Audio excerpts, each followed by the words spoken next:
जलगांव में वक्फ संशोधन अधिनियम 2025 के विरोध में हजारों लोगों ने जीएस ग्राउंड पर शांतिपूर्ण जेल भरो आंदोलन किया। करीब 2000 लोगों ने स्वेच्छा से आत्मसमर्पण किया और अपनी 5 मांगे राष्ट्रपति को सौंपी।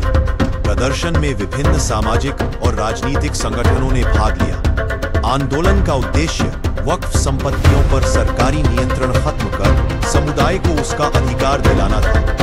जिला प्रशासन को ज्ञापन सौंपकर वक्फ बचाओ समिति